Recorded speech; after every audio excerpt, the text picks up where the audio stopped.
All right. Hello, everybody, and welcome to the special event for BWMT's upcoming production of Pippin. I'm here with my teammates, Ali Reed, Amanda Schaefer, and today I am joined by the amazing Ciara Reneé and Kris Lyons. Um, a little a little bit of background on Ciara. She is a graduate of BWMT class of 2013, and here as a senior BWMT. Ciara is known for her roles on Broadway as the witch in Big Fish, the leading player in Pippin, Jenna in Waitress, and Elsa in Frozen. She has also starred as Kendra Saunders, aka Hawkgirl, on CW series DC's Legends of Tomorrow, as well as the spin-offs The Arrow and Flash. Her success is very inspiring, and Borden is very happy to have her success to represent them. And then for Kris is senior BWMT, and she's our current lead player in both Magic and Glory cast for Pippin. Some shows that Kris has been in: she was Chiffon in the Idaho Shakespeare Festival and Great Lakes production of Little Shop of Horrors, as well as Emma Borden in LIZZIE the Musical, and Sylvia in All Shook Up, and Lisa in Mamma Mia. So thank you both for joining us today. I hope I did well with that.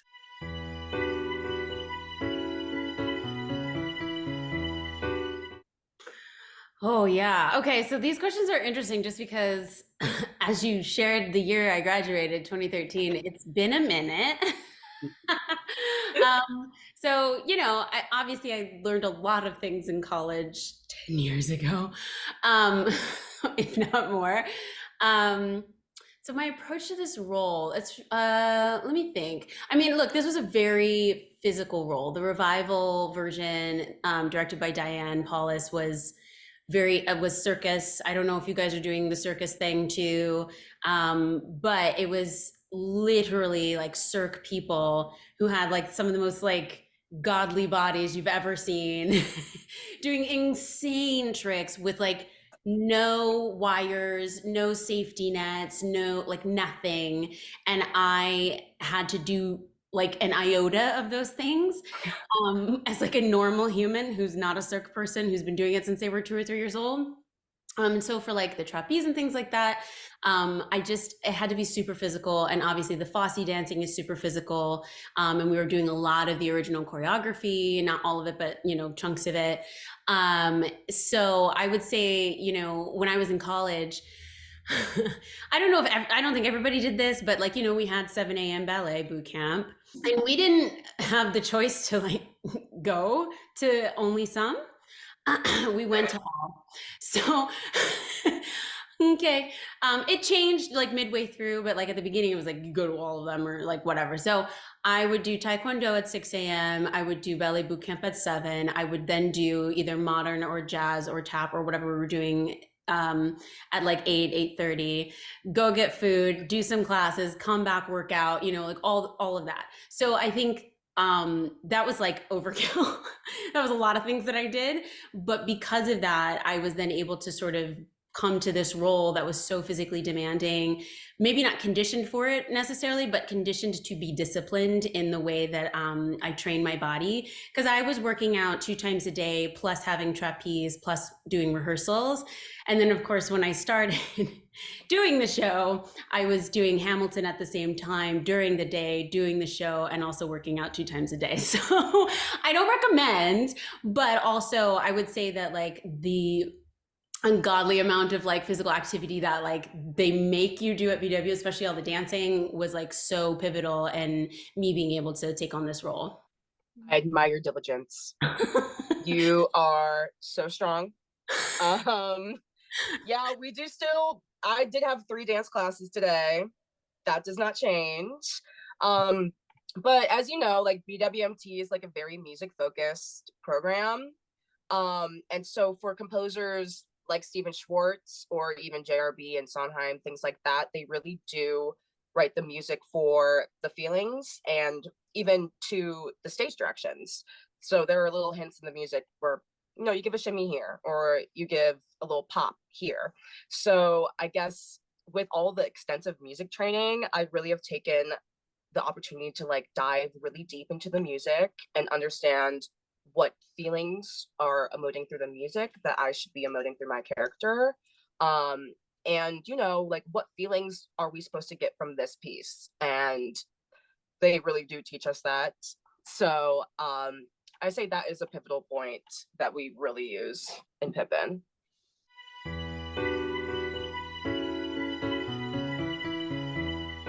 Yeah, I mean, it's also a really dark role. I've played a lot of dark and/or I die roles. So I think one of the challenges for that, for doing something that's really dark or like having to be killed night after night after night, even if it is pretend, ultimately like the things that are firing in your brain as an actor are identity based. So like even if we're pretending to a pretty high extreme, and so it can be really detrimental to your mental health. And so I had to learn through my experiences. I don't know if I necessarily like learned this in college. I did because of the opportunities I got to like do multiple performances in a week.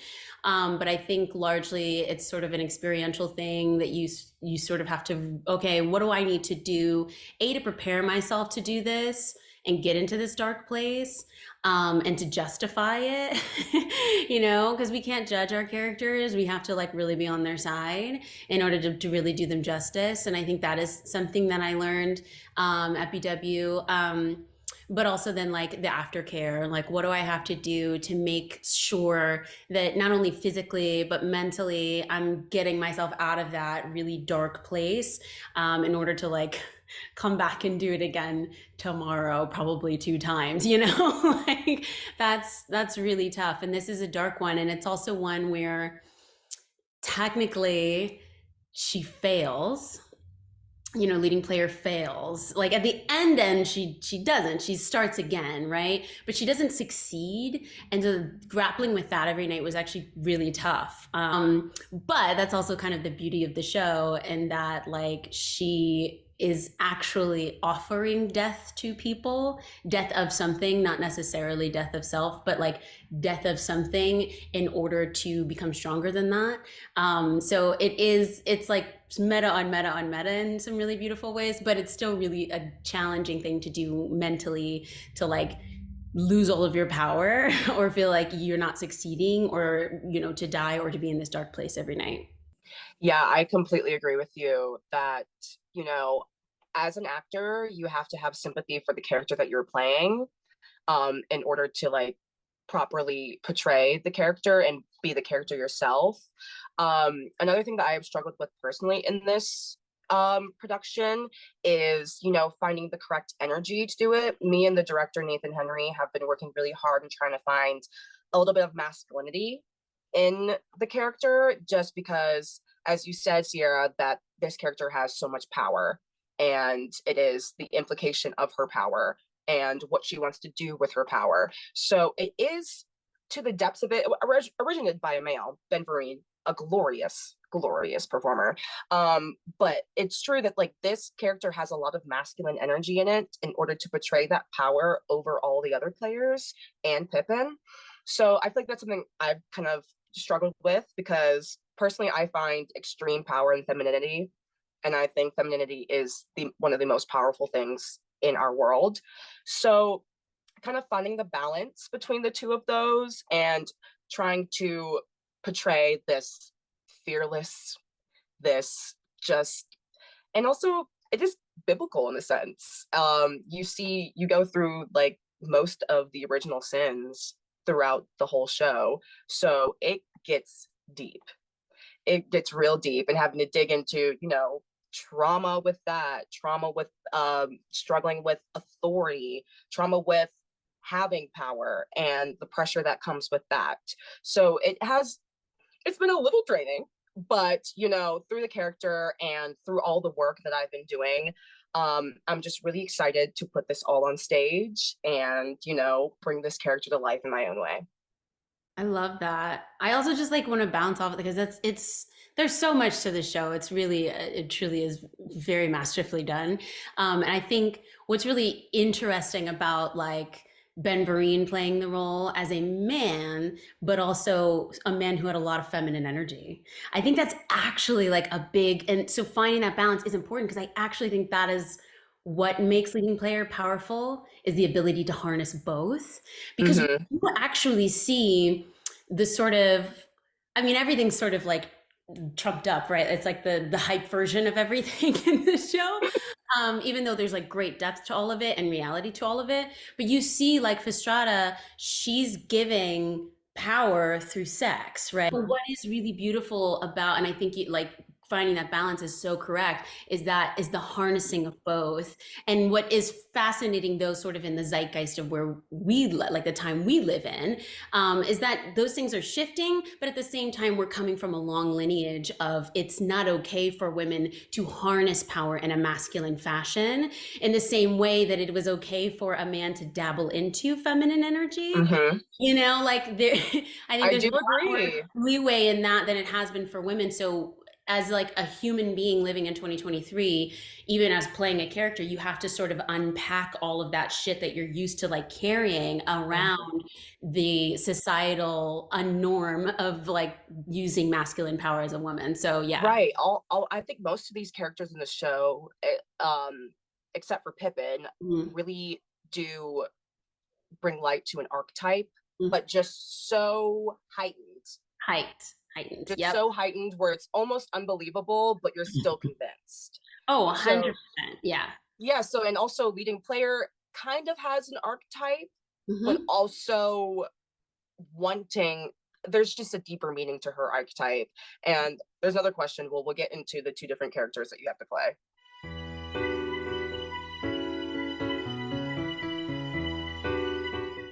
Yeah. So one of the beautiful things about working with someone like Diane Paulus, or just a woman in general, I find, which I think is a beautiful thing about BW, is that often you get to work with a woman director, with Vicky. So I just find that they are more open to listening. Of course, I didn't originate the role. I came in, after Patina, and that's always a different job than like being with something from the beginning, which I've done both. So a lot of times, you're sort of like, we need to plug you in the machine and go. And so you just sort of like, you have this track already and you just fill it out as best you can. I am somebody who likes to push out a little bit harder than that. And thankfully, Diane, listened. So there was quite a few moments, at least one or two, after Catherine messes up for like the second time. I asked if I could stand out on stage for every Catherine scene following that. And they didn't relight it. They didn't, because they can't. They're not, they can't do that. I was like, you don't have to relight it. It's okay that I'm just spookily in the back watching her, making certain that she does what she does. Or if she doesn't, I'm notating that so that I can, do what I need to do to MC and, mastermind this situation. So it wasn't every moment I was out there, but it was really cool that Diane was like, ooh, I really like that actually, that you were like, and it also, I think sort of doubles as like, I'm just like this. I've inserted myself into everyone's bloodstream a little bit, into everyone's thought process, and they can't escape it. Which is a part of her power is I think like the emotional and mental manipulation that she's done to people. So that was one thing. I think we also moved around like some riffs and stuff like that quite a few times, just because that's funsies. That's a wonderful idea. I love that. That is so inherently in the character. I completely see it. For me, I think what I've been trying to bring differently to the character comes within my prep work. What me and Nathan have been talking about that we're kind of focusing on, which I think is a gorgeous idea, is the idea of animalistic and figuring and honing out specific animals for different scenes that leading player portrays. So for scene one, she's a panther. She struts out in all black, and you're gonna watch her, and all you see is eyes. And for one specific scene, she's a snake. You don't see her; she's in the grass. you know, slithering around. And it's like, it kind of brings a certain physicality to the role that will help differentiate the scenes from each other, and also differentiate how leading player feels about each specific player. Each specific player, not only within their role in the show, but the player within the player. there's so many layers. I don't even know how to describe So it. meta, very meta. It is so meta. It is so meta, especially, I mean, yeah, leading player has to play two characters. You have to have the presenter, the MC, the ringleader, and you have to have the actor within that. And you have to find the darkness within both, and that the naivety within both of them, and both of their motives. It's interesting to find a person within a person. You know, if you've ever done like Midsummer, perchance, like another thing, I played flute when I was like 7. So that was another thing where it's like, you're an actor in a show. How would this character portray this character in the show?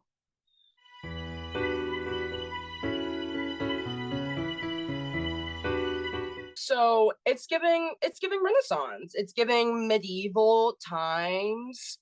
It's giving ripped out of the storybook.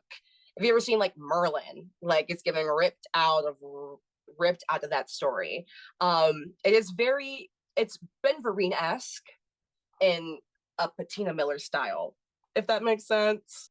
Okay.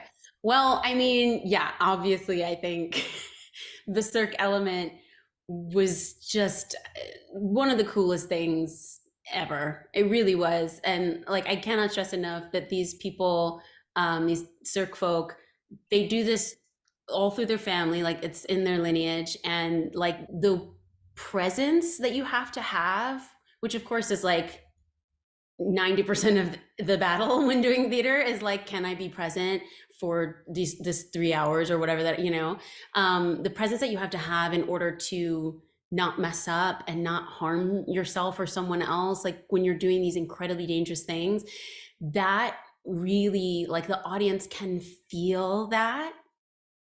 And it just brought an electricity to the show that I think, you know, when I had seen it previous to that, I was like, oh yeah, like I get it, and it's deep and it's meta, but like that Cirque element just like did something really incredible to it. But I think also, I mean, with any show, what really brings anything alive is that it has real humanity in it. You know, it's telling a human story, and in this case, I feel like it's telling every human story. Like it's like tapping into sort of all of the veins, you know, at least a little bit. So I think that is ultimately what makes anything really come alive. One of my first lines is talking about how the tale is mysterious and miraculous, which I think are two just perfect adjectives for the show. And I do think that is what keeps the audience engaged throughout the entire show, is that you don't think there's going to be a twist. You know, watching the show, you're curious the whole time, because you don't have an understanding of what the show is going to be until the end of Act 2.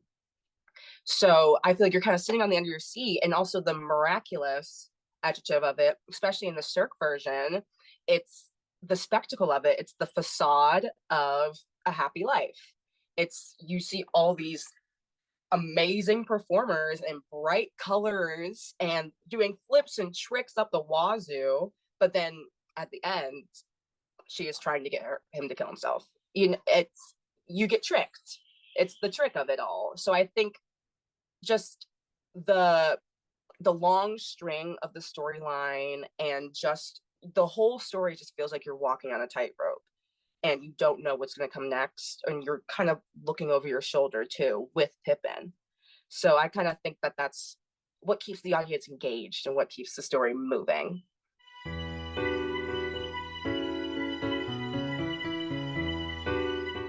Yeah. Yeah. I mean, it's a big question. And like I said, 10 years ago, like, I mean, technically like 14 years ago is when I started. That's so crazy. But no, I mean, I think like I said, discipline was really a big thing for me, that I learned at BW. I think being business minded is something I learned at BW, which has helped me in my career because this is an industry, it is a business first and foremost, to its detriment at times and to ours as well. But it is, it's livable. We can make things work. But I think, having a business mind and knowing, knowing niche, knowing what people are going to see when they see you, knowing how to connect, all of those things are invaluable. Knowing how to market yourself, knowing how to use the technologies that I don't always know how to use. I'm sure you guys are better at it. But so I would say that, but I also think, learning all the music that we learn, like being the kind of musicians that we are, that is a known, like, we're the known quantity for that, for really knowing our music and being able to learn it fast. And I would implore you to keep on that skill. Though it is made easy in a lot of ways, it literally, for me, feels life-changing to not have to worry about music walking into the start of something, or like within 2 days of starting something, I know what I'm doing faster than everyone else. So then I get to play. I think that was a really big thing that I learned from BW, and even just learning lines. Like and maybe that's also my facility, but like I really feel like I came out of BW being able to learn, because I was auditioning up to 5 and 6 times a week, which is not always the case, and you will have your high and low times. But when I popped out, I was like really, really going in. And so you're learning anywhere from 2 to 50 pages of material, which hopefully Equity is putting a limit on that soon. But I had 52, 53 pages for Pippin that I had to learn. Of course you do like 1 or 2 things out of that, but you have to know it, and that's the expectation, fair or not. So being able to learn things quickly and also make decisions quickly, like basing a lot of your work or your practice in improv, it is so valuable. I know we did some of that in workshop with Vicky, of like very random things, like do this line as an orange, and you're like, the fuck does that mean? Sorry, I don't know if I'm allowed to cuss, but like, what does that mean? Or like, do it in this accent, like tell me what you have for breakfast in this accent, or something random like that. I would say do that with your friends so much. We did that because it was funny to us that we had to do it in class, and then we would do that in the practice rooms or just like wherever we were.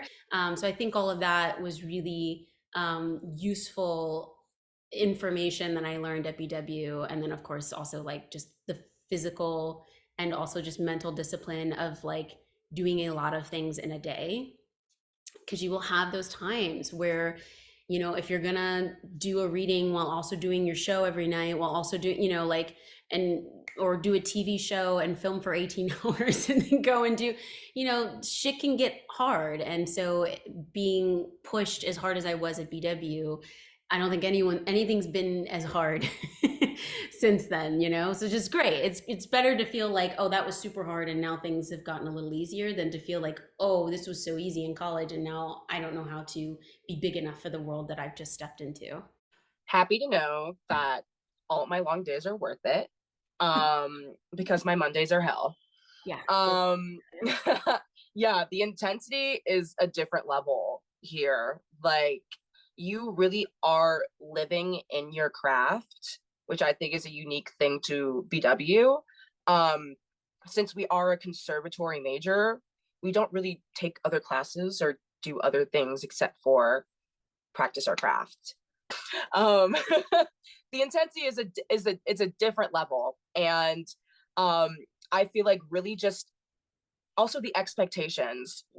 People like you have set amazing expectations for us, where I think that's a really important thing to learn in college. I also like to describe BW as like a pressure cooker or like an incubator, where it's like you ship yourself off to this random city in Ohio for 4 years, where you just sit down and practice your craft, where it's like no other distractions. You're not in New York to be auditioning every other weekend. You don't have time to be in New York every other weekend. to audition. So it really just forces you to just work on what you're going to be doing, and to work on yourself even. And one of the amazing things about Vicky is that she really likes to have your acting rooted in who you are as a person, and bringing yourself to every character you do is a really important thing in acting, as it makes it more believable. So I think Vicky has just done amazing things for all of us and prepared us for the world that you're in and I'm about to be in. And I'm ready for the 8 a.m. to 10 p.m. days, because I do it every week. So I did Little Shop of Horrors through all 3 of those theaters. So I spent 2 summers doing 7 shows a week. Or in Cleveland, we did 8 shows a week. And on top of that, I was a full-time student. So that time last year was really putting me through the ringer. Yeah. And now that I've survived and came out of it, I feel like I'm ready for anything. I was on an equity contract for all of 2 years.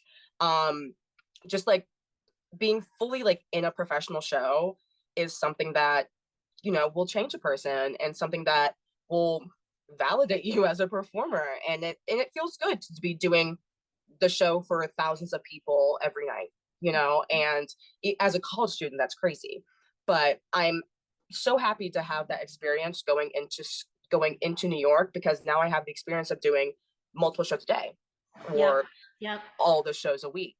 So that's exhausting on the body. No, go ahead. It's exhausting, and it's something that you can really only learn through the experience of. But I mean,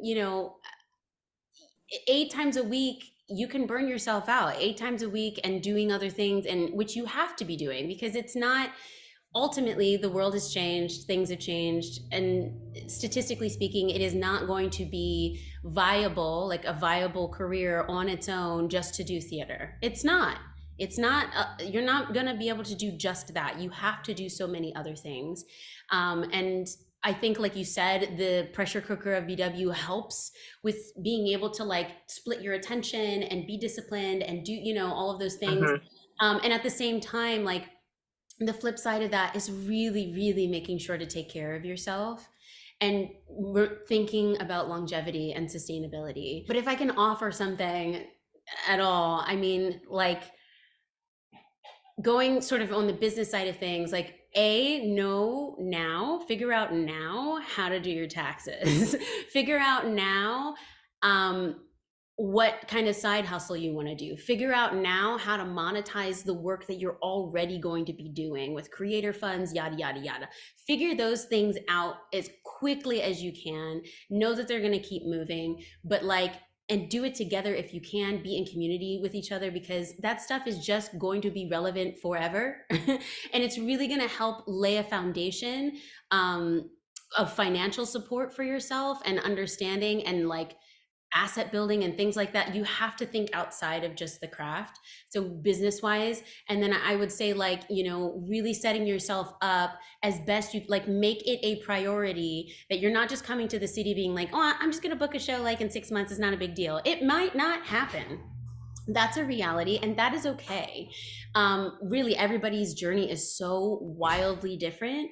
Some of the most talented people I know didn't work for 1 or 2 years when they first got to the city, right? So what's really important in that time is being able to set yourself up with community and the support that you need. So like, learn the city, learn the things that you can and cannot do while working, learn who you can turn to when you need something, like really, really creating that safe, sort of supportive mental health barrier space for yourself while you deal with the ups and downs and the hard labor and the pressure cooker that will be your career. It cannot be that all the time, even though it feels like you're doing that for 4 years, but like, you can't do that forever. That's not sustainable, right? So take all of this like strength that you have and this momentum that you've built and all of those things, and keep moving, but also make sure to take your rest, support yourself, and like really be as smart as possible. Like, if there's any younger people here,